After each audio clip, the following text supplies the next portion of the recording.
Bueno, seguimos con el tema de tiempo libre.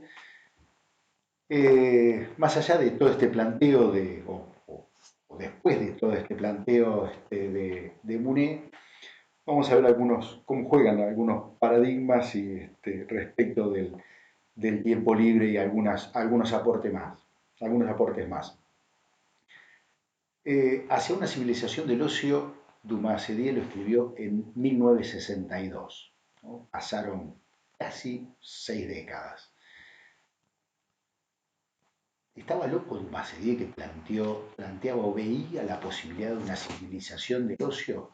En la década del 60, ¿cuáles eran los valores que jugaban, los paradigmas que estaban presentes? O sea, cuáles eran los valores formulados, los valores divulgados, los valores consumidos en ese momento? ¿Cómo jugaba o cómo veía, no solo Dumas, sino mucha gente más, el impacto de la tecnología en el mundo del trabajo y que eso iba a llevar a disponer para las personas de una enorme cantidad de tiempo? Claramente veían que eso iba a suceder, eso permitía casi en el título de la obra de Dumas hacer una afirmación de qué es lo que iba a suceder hacia futuro. Y si uno visualiza hoy, podemos pensar, o por lo menos cabe preguntarse, qué es lo que pasó. Ese tiempo libre no está, la civilización, digamos, no cuenta con ese tiempo libre, o probablemente el tiempo libre ese sí está disponible, si realmente la tecnología generó toda esa cantidad de tiempo libre, pero esa cantidad de tiempo libre no está repartida en menor cantidad de horas por cada uno de los trabajadores, sino en desocupación, una enorme cantidad de personas que salieron del mercado del trabajo porque en realidad se necesitaban menos cantidad de horas. Y en esa manera de reparto de esa cantidad de horas quedaron algunos directamente, o sea, se mantuvieron la cantidad de horas de trabajo para uno y se redujo por completo las horas de trabajo del resto. Por lo tanto, uno podría decir, si lo mira uno desde cómo se reparte el tiempo social, digamos, una mirada, digamos, que hacían los griegos, el tiempo libre total está disponible. Lo que pasa es que para quienes están teniendo ese tiempo libre como libre de trabajo, no es una elección, digamos, de tener la disponibilidad de ese tiempo. Bien, acá les queda, no lo vamos a leer esto, pero les queda una joyita de Bertrand Russell, 1935, libro Elogio a la ociosidad y otros ensayos, y que da cuenta un poco de esta situación que recién conversábamos respecto a qué pasó con la civilización del ocio y cómo se reparte el tiempo. Recomiendo la lectura por lo menos de este párrafo, digamos, ¿no? Y acá fíjense, esto es ahora, 6 de julio 2021, Islandia, la prueba de reducir la semana laboral a 4 días fue un rotundo éxito. Creo que cabe destacar que en las luchas sindicales europeas desde los 50, 60 en adelante, consistió básicamente en dos cosas. Por un lado, en digamos, un reclamo de mayor tiempo libre y un reclamo de mayor salario. O sea, mayor salario y mayor tiempo, ¿no? Y con las conquistas del tiempo vino primero el domingo, después el sábado inglés, después la reducción de la jornada laboral. Y sobre finales de los 80 y hasta casi comienzo de los 90, en Europa, la discusión, en esa formulación de valor, la discusión inclusive política desde el ámbito empresarial, digamos, que se daba en el ámbito de la participación, con valores determinados, estoy aplicando Jaboribe, pasaba por aplicar o por tender a una semana de 4 días, cosa que globalización mediante se dejó de conversar y ya la problemática pasó de ser, no rápidamente, pero pasó de ser que en los 80 a ver si se podía lograr una semana laboral de 4 días a, o sea, pasar de los 5 días laborales o 5 días y medio a 4 y medio o 4, pasó a buscar no perder el trabajo y no tener mayores índices de desempleo. Llama la atención, digamos, en este mundo globalizado, esta vuelta, digamos, de valores que se estaban planteando en aquel momento. Llama la atención a mi criterio de una manera agradable, digamos, que esto se plantee. Islandia es un país que da de vez en cuando algunas sorpresas interesantes, como por ejemplo esta. Es una prueba y no más que esto por ahora, pero pone el tema en cuestión, por lo menos, digamos, ¿no? O da alguna chance de poner el tema en cuestión. Algunas preguntas para hacernos, no es que esto se esté planteado que sea una cuestión social, sino con la idea de ponerlo en cuestión, por lo menos intra maestría, ¿no? Por lo menos intragrupo de maestrando, si uno planteara indicadores de desarrollo, ¿no? Normalmente vienen dados en términos de bienes y o en términos de consumo. Y pensando en este planteo de Islandia, uno plantearía que está más desarrollado una sociedad con mayor capacidad y mayor cantidad de bienes o que tiene mayor disposición de tiempo porque tiene jornadas laborales más cortas, jornadas laborales semanales más cortas, jornadas laborales anuales de mayor cantidad de tiempo disponible con la misma cantidad de bienes. Incrementamos los bienes y ahí estamos más desarrollados, o incrementamos el tiempo y ahí estamos más desarrollados, ¿no? O sea, un planteo a propósito, planteado en términos de lucha, digamos, ¿no? O planteado en términos de consumo o de satisfacción de necesidades y obviamente de acuerdo a la concepción de desarrollo que adopte, estaré parado más en indicadores de un lado o del otro. No es que este planteo se esté haciendo, ¿no? Sino que es una ocurrencia en función de llevar o forzar un pensamiento. Acá le dejo 3 filminas con mucho texto, que no vamos a estar leyendo, de Rodrigo Elizalde, que creo que hace unos aportes muy interesantes respecto del ocio, y en esta primera relaciona la cuestión educativa con la cuestión de ocio y la cuestión educativa, digamos, cómo está parada la cuestión educativa en función del trabajo más que en función del ocio y qué tipos de sujeto social genera una formulación de valor u otra formulación de valor, digamos, ¿no? Va a tener sin duda implicancias en la participación, en el poder, en la cuestión económica muy fuerte, estar parados en una o en otra. Y después que creo que vamos a rescatar estos son las 3 filminas de Lizalde, que se las dejo para que lo tengan y lo lean desde del PDF, plantea una paradoja que se da en la actualidad y que me parece que es interesante el análisis, y que es que la sociedad nos brinda dos mensajes contradictorios o aparentemente contradictorios, y que es que por un lado está esta idea del planteo de la mirada negativa del ocio que tiene que ver con la sobrevaloración del trabajo y el ocio como el momento del vicio y que por lo tanto hay que trabajar lo máximo posible y demás, y toda una formulación de valor en pos del trabajo, y al mismo tiempo que la sociedad envía ese mensaje, está enviando un mensaje donde el modelo de ideal a buscar es el no trabajo de una persona con mucho dinero, digamos, con mucho poder adquisitivo y que logra un momento, digamos, un momento no, una vida de no trabajo, como un planteo hedonista y de un ideal a alcanzar. Con lo cual uno dice, ¿cuál es?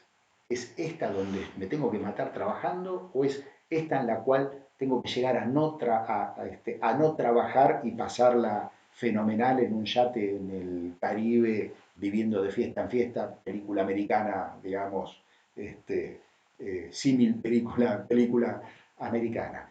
Y el planteo que nos hace ahí Elizalde de esta relación paradojal, digamos, que se da en la actualidad, está centrada, y pensando eh, en estas críticas al modelo sustentable de desarrollo parada en la visión económica, está parada básicamente en ese ámbito, en ese vértice económico, porque por un lado está planteado desde la mirada de la producción y desde de la mirada productivista, el no trabajar es dejar de producir, y el dejar de producir es no crecer, y el no crecer es un problema.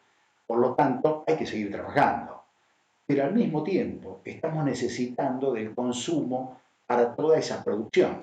Entonces, ese tiempo, que es el tiempo de consumo, porque el planteo de ese tiempo disponible en ese ideal vendido en más que una, en muchas películas y en muchos medios, tiene mucho que ver con el consumo. O sea que estos dos planteos que parecen muy distintos, en realidad se tocan porque los dos representan y responden al mismo tipo de modelo de desarrollo planteado. Parecía interesante, digamos, en función de plantearlo como paradigma y plantearlo en relación a modelos de desarrollo, posibles usos de tiempo libre, posibles usos del tiempo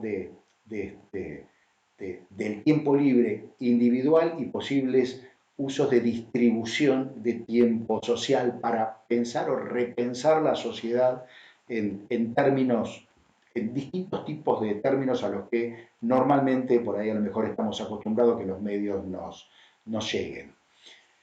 Elizalde se termina preguntando cómo habrán sido, digamos, los distintos formatos de ocios en la evolución histórica, y no se refiere solo a lo que plantea Muné, sino en todo tipo de sociedades, digamos, como si habrá sido siempre igual y demás. Y uno podría llegar a decir claramente el paradigma fue cambiando, vimos por lo menos en los planteos históricos de Muné, y lo que sí podemos decir que es constante es el cambio. O sea, lo que uno podría estar seguro es que el paradigma no va a seguir siendo el actual, no digamos, en cuanto al uso del tiempo libre y en cuanto a los modelos de desarrollo, sin ningún tipo de duda. Porque, digamos, la historia nos demuestra que el cambio es constante. Lo que no sabemos es cómo va a ser. Y la forma en que el ocio, digamos, o el desarrollo en términos más amplios, suceda en el futuro, nosotros como actores podemos tener algo para decir, algo para hacer en función de una construcción distinta de un futuro o futuros posibles. Algunas imágenes que nos permitan pensar o repensar el tema de los paradigmas y cómo vienen algunos valores planteados. Una nota de hace ya un buen tiempo que aparece en La Nación respecto de la falacia de la ventana rota, que tiene las dejo para que la lean, que, digamos, está interesante leer la nota en función de ver cuál es el paradigma que juega, y el paradigma tiene que ver en esta mirada negativa del ocio, en esta mirada, digamos, productivista y de la necesidad de producir, y lo malo que termina siendo de alguna manera los feriados largos, los feriados puentes, porque el país deja de producir y eso en realidad para el crecimiento, y eso es un gran problema más allá de la redistribución de ingresos que se da desde también la mirada, digamos, siempre desde la mirada económica, dentro, por ejemplo, del país. Está interesante analizarla a la luz, digamos, de Jaguaribe. Algunas notas, esto es un power extractado, la verdad que no sé ni de dónde, pero que da idea de cómo se toma, digamos, por qué puede ser importante el tiempo libre. Fíjense que es lo que nos dice el hombre más rico del mundo, para tener dinero el tiempo libre no existe. Una película que recomiendo más allá de la cuestión de tiempo libre, que me parece, digamos, una trama de lo más interesante, si alguno no lo vio, viene con algún otro título aparte del Precio del Mañana. Trabaja Justin Timberlake y me parece mucho mejor actor que músico, pero más allá de las apreciaciones, trabajan, digamos, el tema del tiempo de una manera muy particular que le da a la trama una intensidad, a mi criterio, muy interesante.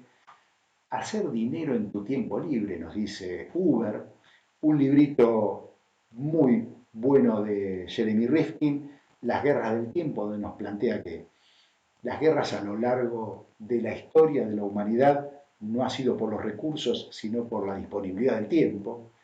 Y acá uno puede decir, bueno, ¿qué tengo? Tengo, digamos, miradas y planteos muy distintos, digamos, desde el punto de vista productivista a nivel sociedad completa o a nivel individuo, una línea de tipo higienista relacionada más a la salud, que también está relacionada a la producción, porque es reponer fuerzas para que la población no se me enferme y que pueda seguir yendo al trabajo y siga siendo productiva.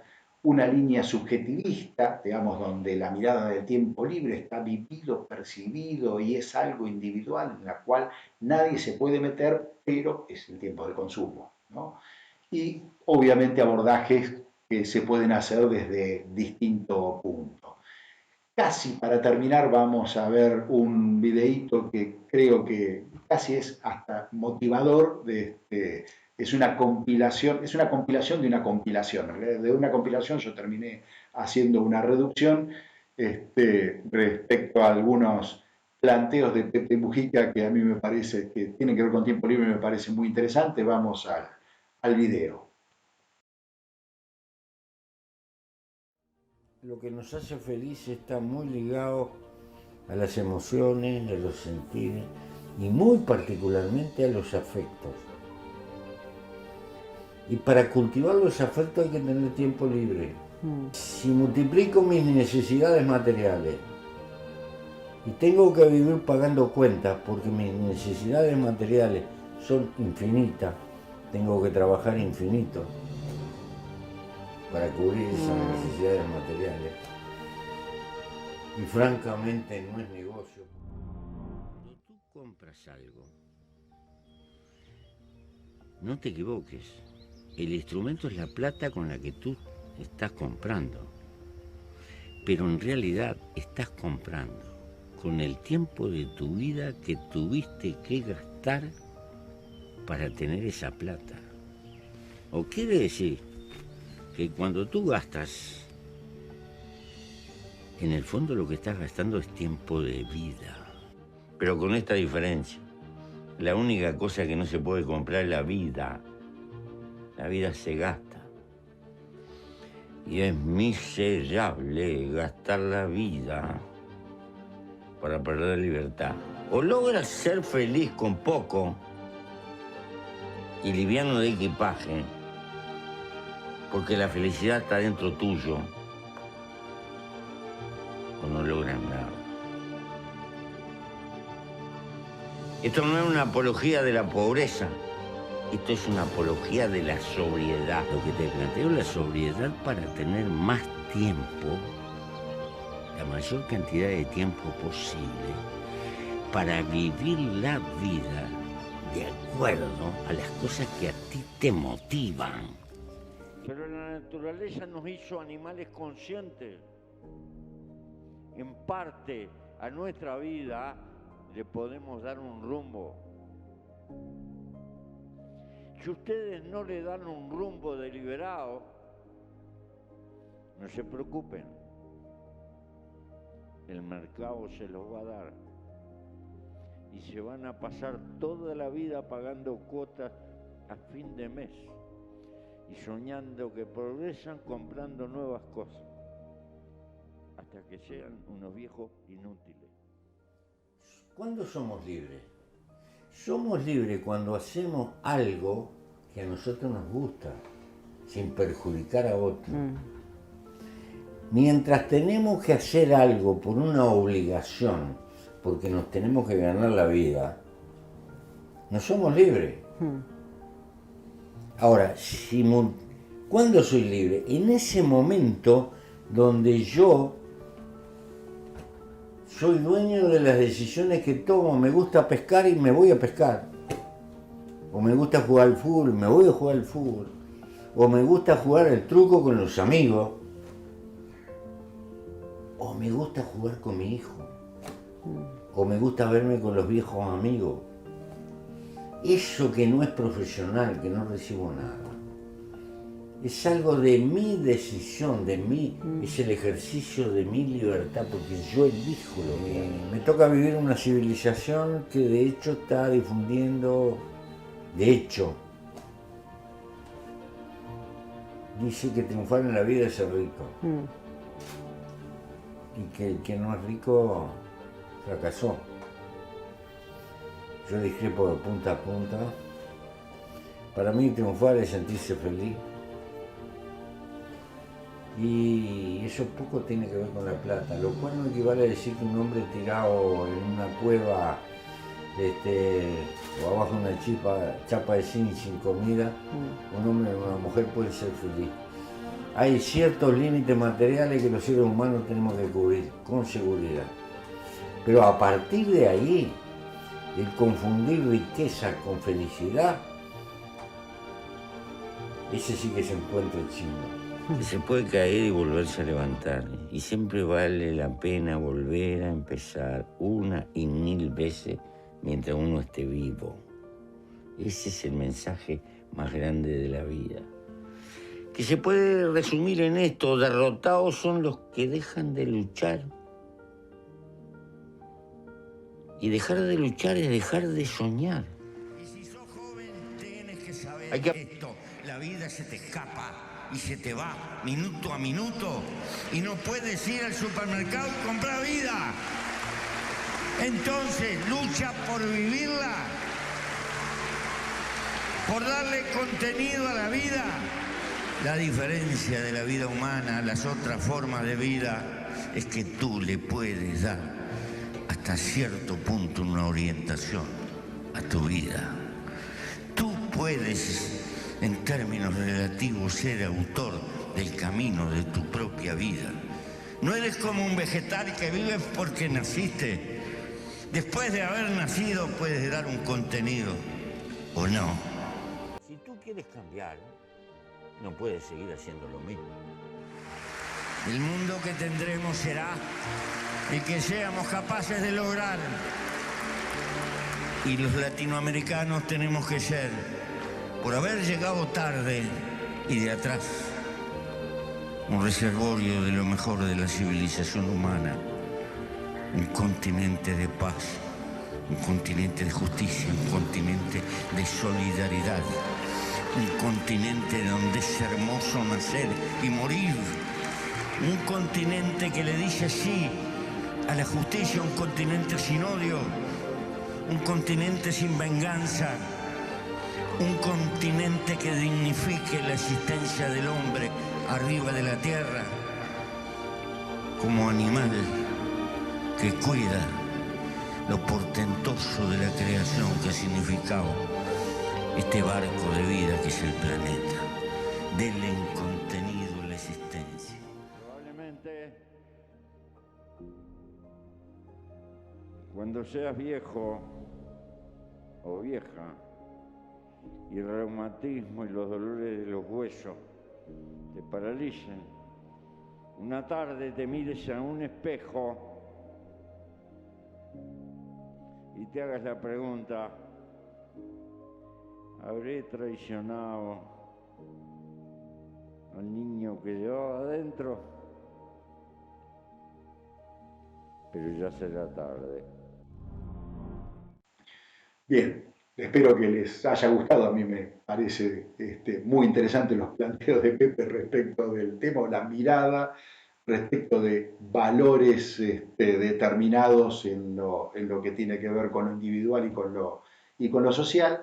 Y para terminar el tema de tiempo libre, antes de pasar a turismo, una frase de final de Munet que me parece elocuente. Si nuestro tiempo, que tiene la remota posibilidad de ser el mejor de los tiempos, no lo es, los únicos culpables somos nosotros mismos. Cerramos este videíto, este es seguro el tema más largo de todos, y terminamos con un quinto video del tema 3. Vamos, nos vemos en el próximo video.